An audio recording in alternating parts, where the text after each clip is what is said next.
स्वतंत्रता दिवस से पहले उत्तराखंड में देशभक्ति का माहौल देखने को मिल रहा है। प्रदेश के अलग अलग हिस्सों से हर घर तिरंगा अभियान के तहत तिरंगा यात्राओं और विभिन्न कार्यक्रमों का आयोजन किया जा रहा है।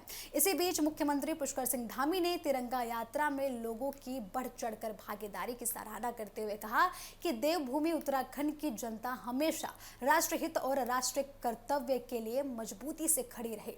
मुख्यमंत्री ने कहा कि देश की सुरक्षा, एकता और अखंडता के प्रति उत्तराखंड के लोगों की प्रतिबद्धता आज भी उतनी ही मजबूत है। मुख्यमंत्री धामी ने रविवार को पत्रकारों से बातचीत में कहा कि राज्य में चल रही तिरंगा यात्रा को जनता का जिस तरीके से समर्थन मिल रहा है वह राष्ट्र के प्रति लोगों की भावनाओं को दर्शाता है। उन्होंने कहा कि देवभूमि के आम लोगों के दिल में देश के लिए सेवा और समर्पण की भावना हमेशा से रही है। मुख्यमंत्री के मुताबिक आपको बता दें कि यही भावना आज भी लोगों को राष्ट्रीय अभियानों से जोड़ रही है, ऐसा उनका कहना है। मुख्यमंत्री ने बताया कि उत्तराखंड में तिरंगा यात्रा का सिलसिला 15 अगस्त तक जारी रहेगा। राज्य के अलग अलग स्थानों पर तिरंगा यात्राओं और देशभक्ति से जुड़े कार्यक्रमों का आयोजन किया जाएगा। इस आयोजनों का उद्देश्य लोगों में राष्ट्र प्रेम की भावना को और भी ज्यादा मजबूत करना और स्वतंत्रता दिवस के अवसर पर राष्ट्रीय एकता और अखंडता का संदेश देना है।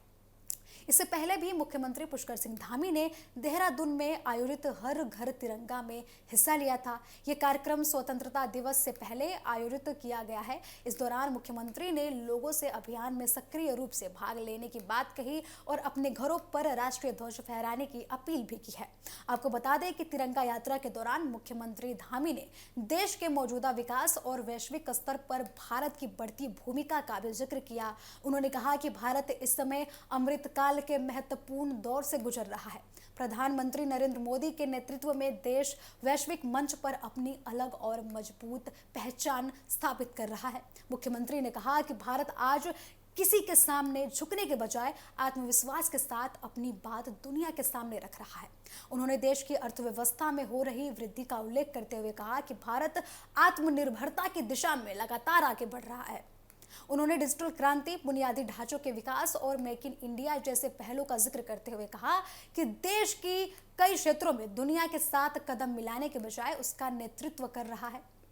उन्होंने ये भी बोला कि भारत की विकास यात्रा अब वैश्विक स्तर पर नए अवसर और नई संभावनाएं पैदा कर रही है। हर घर तिरंगा अभियान की शुरुआत प्रधानमंत्री नरेंद्र मोदी ने वर्ष 2022 में आजादी का अमृत महोत्सव के तहत की थी। इस अभियान का उद्देश्य लोगों को राष्ट्रीय ध्वज से जोड़ना और स्वतंत्रता दिवस के अवसर पर देशभक्ति की भावना को व्यापक स्तर पर मजबूत करना था। इस वर्ष उत्तराखंड में अभियान के तहत जिलों, ब्लॉक और ग्राम पंचायत स्तर पर विभिन्न गतिविधियां आयोजित की जा रही हैं। इनमें तिरंगा रैलियां और यात्राएं, प्रदर्शनियां, तिरंगा कॉन्सर्ट, बाइक और साइकिल रैलियां, महत्वपूर्ण स्थानों पर तिरंगा की रोशनी से सजावट और रंगोली जैसे बड़े कार्यक्रम शामिल हैं। आपको बता दें कि इसके अलावा तिरंगा सलाम to the spirit of Vande Mataram theme के तहत भी विशेष गतिविधियां आयोजित की जा रही है। सेल्फी विद तिरंगा जैसे कार्यक्रम के जरिए आपको बता दें कि लोगों को अभियान से जोड़ने की पूरी कोशिश की जा रही है। अभियान के दौरान घरों और सरकारी कार्यालयों पर भी राष्ट्रीय ध्वज फहराने की अपील की गई है।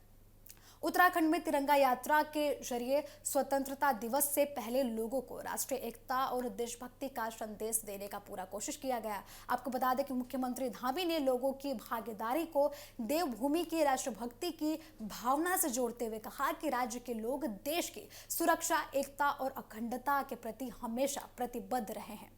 अब 15 अगस्त तक राज्य के विभिन्न हिस्सों में तिरंगा यात्राओं और अन्य कार्यक्रमों का आयोजन जारी रहेगा। आपको बता दें कि सरकार की पूरी कोशिश है कि इन कार्यक्रमों के जरिए स्वतंत्रता दिवस को व्यापक जन भागीदारी मिले और इसके साथ लगातार जो 15 अगस्त के दिन जो इवेंट होने वाले हैं उत्तराखंड में उसको भव्य तरीके से उनको समापन किया जाए, उनको जो है लोगों के सामने पेश किया जाए।